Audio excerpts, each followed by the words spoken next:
Alright, welcome once again to another TNA review. Before I start, I'm gonna do a review with my friend. Um, so check out her channel because I'm gonna go be in one of her videos in her channel. So the description link, the link to her channel will be in the description box. So make sure you check out her stuff and me at the same time. So let's get this review over with. The show starts off with Matt Hardy coming out. And he talks about him being evolved, getting better, stronger, and more dangerous, and that his match with EC3 is a warm-up for when he gets to beat Jeff Hardy at Slammiversary, and that he has a contract in his hand for Slammiversary, and that the match that the two will have is going to be a full Metal Mayhem match, which is good, really good. So after that, Spot and Tyrus come out. Spot talks about how he served Matt, the brand, is basically all the things he did for Matt, and that Matt Hardy that this is not the Matt Hardy that he knows. Then Matt goes on by saying how Jeff must be stopped, and then he gives the two a proposal to face Jeff in a ladder match. If the two win, then Matt won't sign the contract. But if Jeff wins, then Matt will sign the contract and face Jeff Hardy at Slammiversary. Also, if the two don't win, they won't be associated with Matt Hardy anymore. And after that, EC3 comes out because the match happened right after that. It was a really good match. Well, not really, but it was a solid match. You all know I'm not an EC3 fan. I've said it a lot of times, but I gotta give credit where it's due. He did have a good showing. Actually, he has been having a good showing for a while now. Compared to when he first came to the company, and now I would say he has gotten a lot better in the ring. Though, even if I'm not a fan, I gotta be honest and give the credit. Because he has been good. But he still doesn't impress me though, because I still happen to find him stale. He talks way too much, and his in-ring work is still not all that impressive. But he's progressing though. I do notice that he's trying to get better. But the match was a solid match. It could have been better maybe if Mike Bennett hadn't jumped in, because Mike Bennett jumped in, which got Matt Hardy disqualified and gave EC3 the win. So, but later on the show, we'll get to find out if EC3 and Mike Bennett will still have that match, because Mike Bennett didn't said that they won't have the match because he didn't pin or submit Matt Hardy. After that, we get an in-ring segment where we see Shariya in the ring. She introduces herself, and then she introduces Maria Kanellis. She comes out. Maria says how she is the leader of the Knockouts, how her vision is, her vision that, same old promo, same old thing every time with her. And that she fired Velvet because she is in the past, and that Maria is building a brighter future. And after that, Gail came out. Gail pretty much just saying that she's fed up with Maria's bullshit, all of that. And then Maria says how she fought and beat Gail and gained control of the division, and that Gail is living in her world. But then Gail said that it might be Maria's world, but that doesn't mean that Gail has to play by her rules, and that Gail can kick her ass right now. Then Maria tells Gabe that she will get a match just like the one Velvet had, where Velvet had to fight Allison Kay. If she loses, she is fired. So that's what Maria had scheduled for Gail, and the match happened later on that night on the show. But Allison Kay did snuck in and attack Gail Kim from behind and threw out of the ring. So that was that segment. I don't know if y'all caught it, but Gail Kim landed really bad. She almost twisted her knee and that would have caused for an ACL, a torn ACL though. But I'm glad it didn't happen. But she did land bad. I don't know if y'all caught that. After that, we get a backstage segment with Grado and Shira. The two pretty much talking about the match that Grado will have with Al Snow, and it's a street fight. Then Grado says he knows Al likes to bring weapons, so he brought some of his own. First, Grado pulled out a turkey leg, like this is a really big meat, really big piece, you know. And then like Shira took it and he started to eat it. Like, okay, that's funny. That was funny. And after that, he pulled out a chain and says this is what he will. That with the chain he will knock Al Snow in the face and punch him. So that was that segment. A really funny segment. Like I said, TNA has always been good with their segments, backstage segments, and outdoor segment, and all of that stuff. After that, we get another a backstage segment which featured the bromance.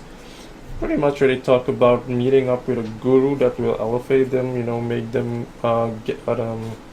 make them become better and get the titles back. Later on the show, we'll get to see who that guru is. And then we get a match, a street fight with Grado against Al Snow.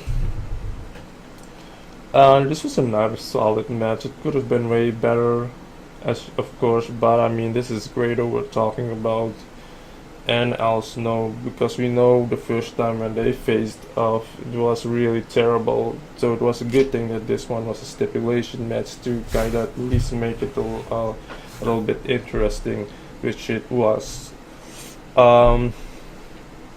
During the match, it was Shira that brought the weapons for Grado. He bailed in his trash can. The turkey leg was in the match again as well. And Grado used it to hit Al Snow with it. Al Snow had powder in his hand, but Grado kicked the powder in Al Snow's face. And Grado got to hit Al Snow with the chain. But Al Snow still got the win because two French guys came out, attacked Shira at first, and then kind of helped Al Snow beat Grado. So I'm guessing, I think one of the French guys is signed in TNA right now. I think the one with the beard. I don't know who the other guy is. I'm guessing one of Al Snow's student at his wrestling school. But I do know they have signed a French guy, so I'm guessing it's the one with the beard. But we'll have to see. But it was a solid match. It was an entertaining match. After that, we get an in-ring segment with Lashley and Drew. I'm gonna keep this one real short. The two just went back and forth talking about their match last week and how that did this, that guy did that, and that one did that, and how that one deserved the title, and blah blah blah. But then Dixie Card came out, saying that the match they will have at Slammiversary should either end in a knockout or tap out.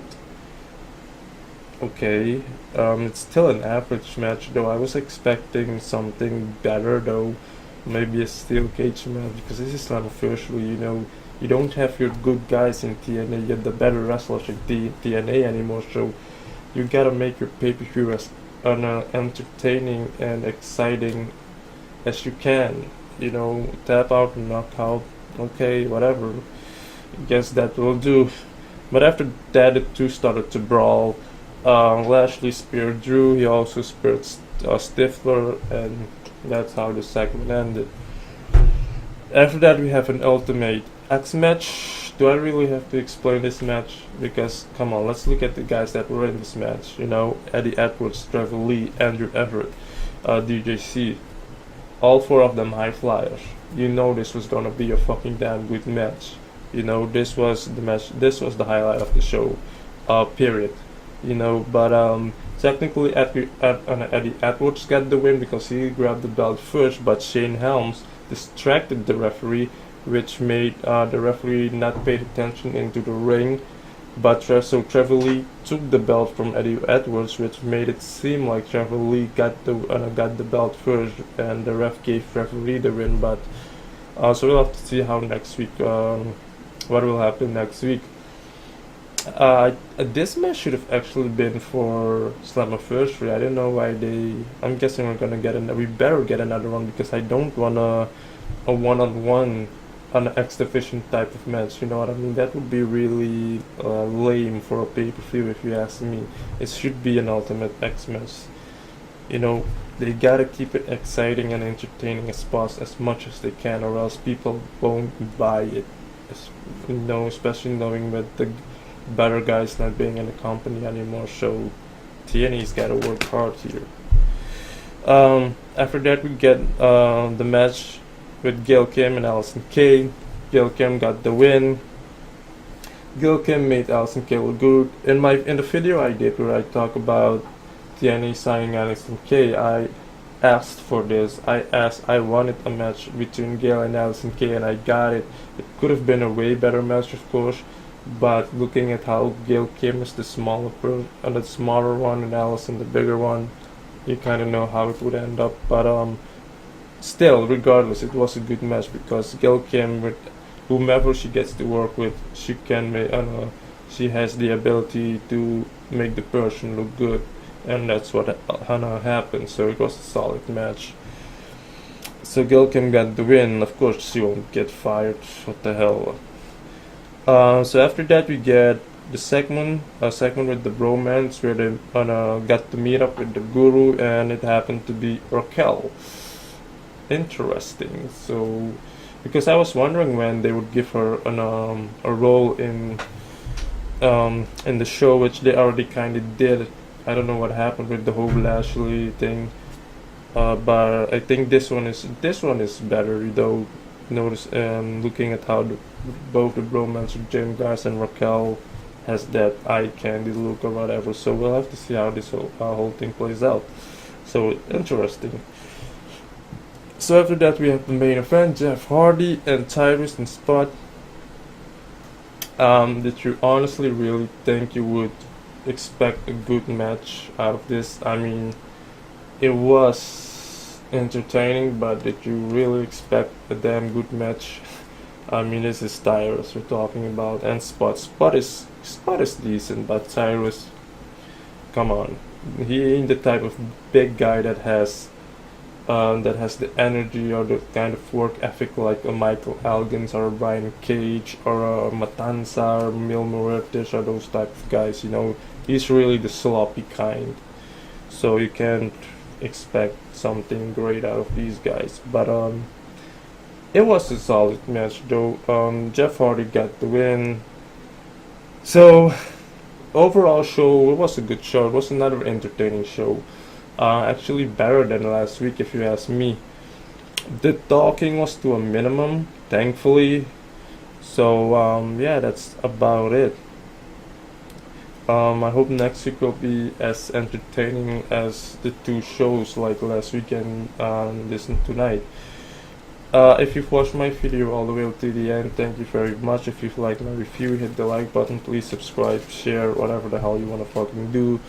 I will see you next week, and don't forget to check out my Shariya, her channel. The link is in the description box. See you guys next week. Keep making an impact.